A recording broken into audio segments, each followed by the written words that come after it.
최근에 이란에서 고아들의 사역을 펼치시던 이 아베디니 목사님이 지난 2013년에 여러분 체포가 되어서 8년의 징역력을 선고받으셨었습니다. 고아를 섬기기 위한 사역을 펼친다는 이유로. 그 죄명은 뭐냐면 기독교를 이용해서 이란 정부를 없애려 한다는 혐의를 주었고 그 혐의를 인정하라고 강요한 것입니다. 수많은 고문과 고통을 당했습니다. 수없이 맞고 고문을 당했습니다. 그러면서 거짓을 강요받았습니다.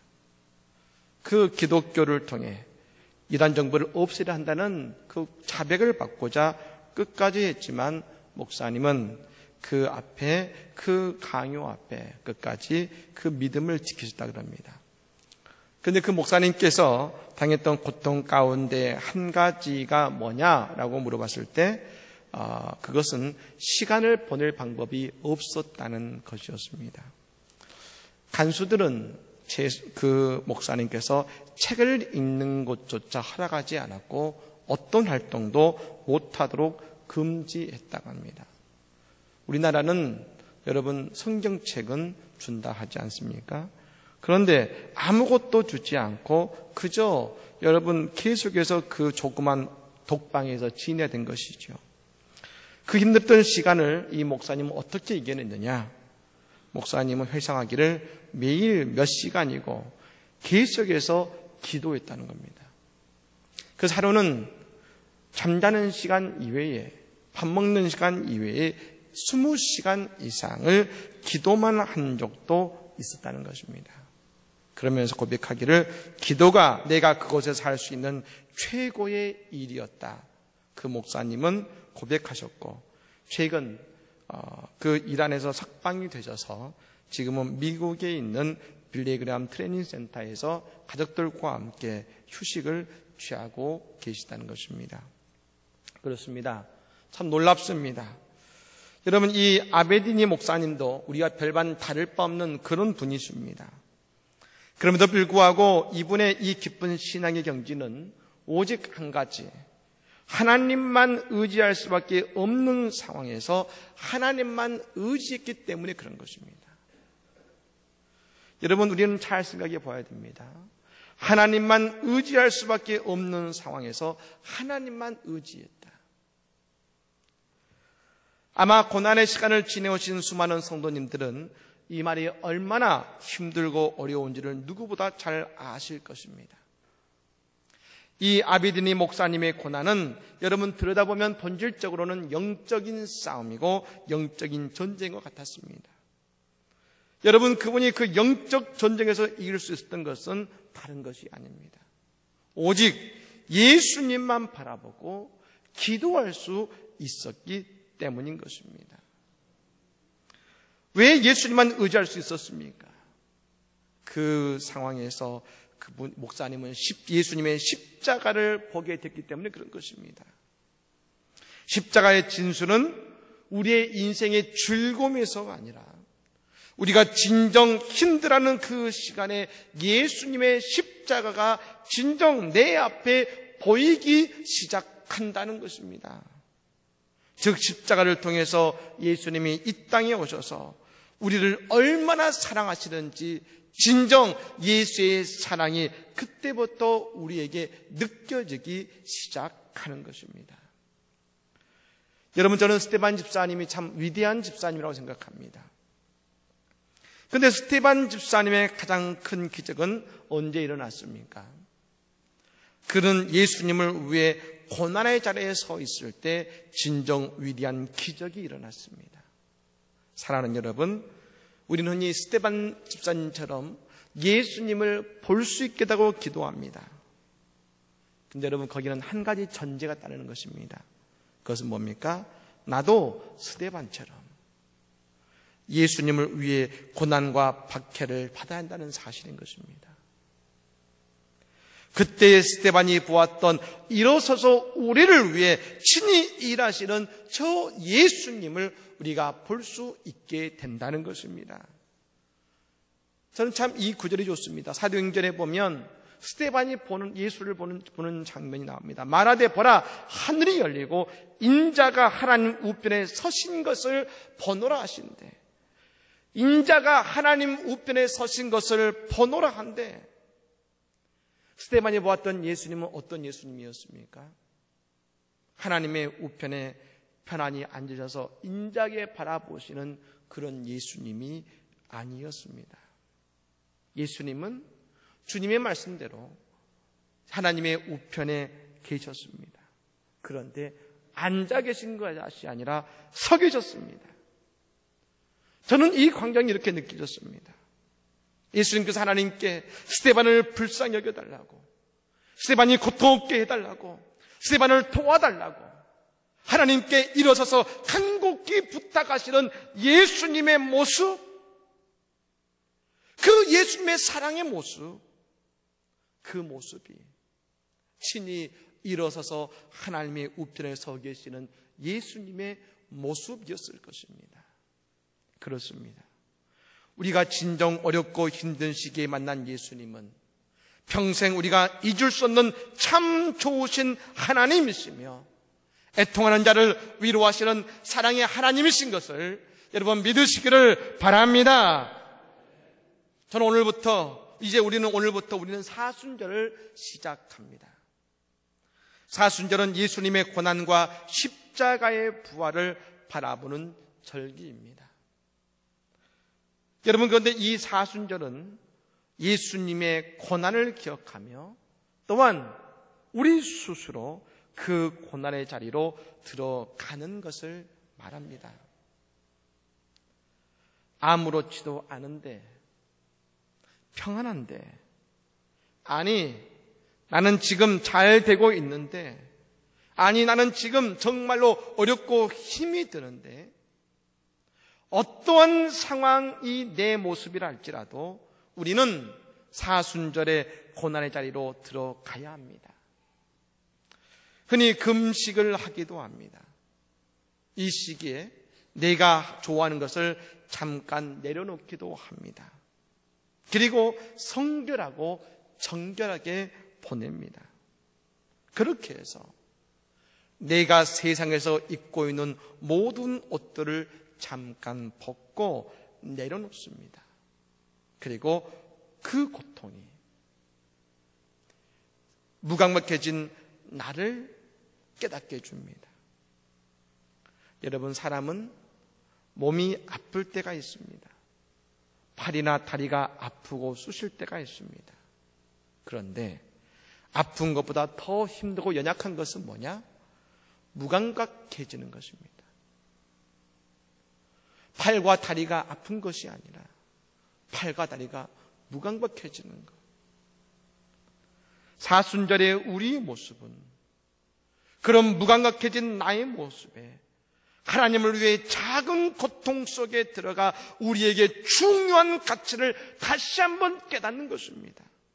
그리고 우리가 놓치고 있는 은혜의 자리로 다시금 들어가고 그 은혜의 복을 다시금 붙잡는 인생이 여러분 될 수 있는 것을 믿으시기를 바랍니다. 오늘 본문 말씀에 하나님은 이렇게 말씀하셨습니다. 12절의 말씀을 다시 한번 읽어보겠습니다. 읽습니다. 여호와의 말씀에 너희는 이제라도 금식하고 울며 애통하고 마음을 다하여 내게로 돌아오라 하셨나니. 아멘. 요엘서 2장 1절에 보면 이는 여호와의 날이 이르게 됨이니라 했습니다. 여러분, 여호와의 날이 이르게 되었다는 것은 다시 말하면 지금 이 땅에, 그 땅에 심판의 날이 이르렀다는 것입니다.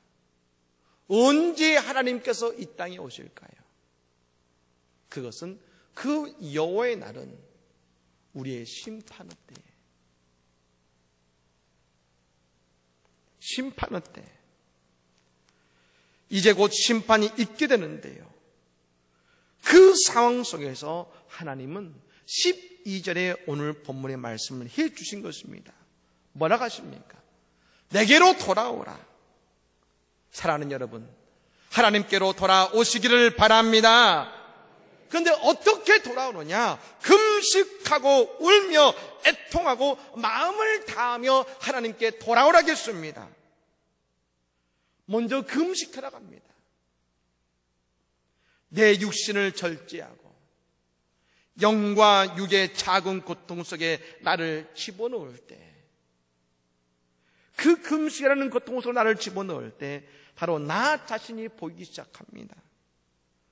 그 통찰 속에서 우리는 내가 얼마나 죄인인지, 내가 얼마나 하나님의 마음을 아프게 했는지, 아니 내가 하나님의 절에 있는 것 같았지만 하나님께서 떠나 있었다는 것을 우리는 알게 되고 깨닫게 되는 것입니다.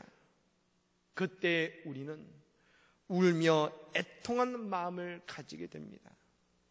여전히 내가 최고이고 여전히 내가 다 할 수 있다고 여기고 있다면 우리는 나를 불쌍히 여기시는 하나님의 위로를 얻지 못하고 있는 것입니다. 팔복의 말씀 보면 이런 말씀이 있습니다. 애통한 자는 복이 있나니 자기가 위로를 받을 것이며, 하나님의 위로는 내가 애통의 자리에 서 있을 때에야 하나님께서 나를 위로하시는 하나님의 위로를 받을 수가 있는 것입니다. 내가 왜 하나님의 위로를 받지 못합니까? 여전히 울지 않고 여전히 내가 버티고 있기 때문입니다. 여러분, 우리는 하나님 앞에서 울어야 합니다. 겟세마네 동산에서 하나님께 울었던 예수님처럼 우리도 애통하며 우리가 울 때에 예수님께서 우리의 마음을 위로하시고 우리의 마음에 샘을 주시고 우리를 다시 지금 일으켜 세워주실 것입니다. 예수님 겟세마네 동산에서 우실 때, 하나님께 눈물로 기도하실 때 하나님은 예수님의 마음을 위로하셨고 십자가를 향해 나갈 수 있는 담대한 샘을 주지 않습니까? 그렇습니다. 우리가 고난의 자리에서 울어야 합니다. 베네딕토 수도원이라는 수도원이 있습니다. 지금도 있습니다만 원래 이 베네딕토 수도원은 성 베네딕트라는 위대한 성자가 AD 5, 6세기경에 창립한 대표적인 수도원입니다. 여러분, 이 수도사들을 위한 수도 규칙이 라틴어로 지금도 남아있고 지금도 그 베네딕토 수도원에서 이 규칙을 사용하고 있습니다. 그런데 그 규칙 가운데 사순절 지킴에 대하여라는 규칙이 있습니다. 거기에 보면 이렇게 쓰여 있습니다. 수도승의 생활은 언제나 사순절을 지키는 것과 같아야 하겠지만 이러한 덕을 가진 사람이 적기 때문에 이 사순절 동안의 모든 이들은 자신의 생활을 온전히 순결하게 보존하며 다른 때에 소홀히 한 것을 이 거룩한 시기에 씻어내기를 권하는 바이다. 이것은 우리가 모든 악습을 멀리하고 눈물과 함께 기도와 독서와 마음으로부터 우러나는 통회와 절제에 힘쓸 때 합당하게 이루어지는 것이다. 수도승들이 해야 되는 중요한 원칙을 뭐라겠습니까? 사순절을 지킬 때 바로 눈물과 함께 기도하고 독서하고 통회하고 절제하겠습니다. 그렇습니다. 우리가 울며 애통할 때에 십자가를 통한 하나님의 위로가 우리 가운데 임하게 되는 것이며 우리는 하나님께로 돌아가게 되는 것을 깨달으시기를 바랍니다. 그 돌아감의 모습을 뭐라겠습니까? 오늘 13절의 말씀에 하나님은 이렇게 말씀하십니다. 같이 읽습니다. 너희는 옷을 찢지 말고 마음을 찢고 너희 하나님 여호와께로 돌아올지어다. 그는 은혜로우시며 자비로우시며 노하기를 더디하시며 인애가 크시사 뜻을 돌이켜 지향을 내리지 아니하시나니. 아멘. 믿으십니까? 우리는 옷을 찢지 않고 마음을 찢게 된다는 것입니다. 사람의 위선이나 허세가 아닙니다. 진정한 나 자신의 죄와 눈물로 내 마음을 찢습니다. 내 욕심을 찢습니다. 내 교만을 찢습니다. 내 어리석음을 찢습니다. 내 이성을 찢습니다. 내 마음을 갈아엎어버립니다. 그때에 우리는 바로 그 속에서 위대한 한 가지를 발견하게 되는 것인데, 내 마음속에 성령님께서 숨겨두신 예수의 보혈, 예수님의 눈물이 바로 그 내 마음속에서 빛나기 시작한다는 것입니다. 사랑하는 여러분, 성경은 우리의 인생에 왜 복을 받지 못하는지를 분명하게 한 가지로 말씀하고 있습니다. 우리의 죄 때문에 우리는 하나님의 복을 받지 못하고 밀어내고 있습니다. 그런데 우리가 만일 마음을 찢으며 하나님께로 돌아간다면 하나님은 그때에 우리의 인생에 새로운 역사를 행할 것이고 우리의 인생의 길을 형통케 하여 주실 것입니다. 오늘 14절의 말씀을 같이 읽습니다. 주께서 혹시 마음과 뜻을 돌이키시고 그 뒤에 복을 내리사 너희 하나님 여호와께 소제와 전제를 드리게 하지 아니하시는지 누가 알겠느냐. 아멘. 분명 여호와의 날이 임했습니다. 그러니 심판받아야 합니다.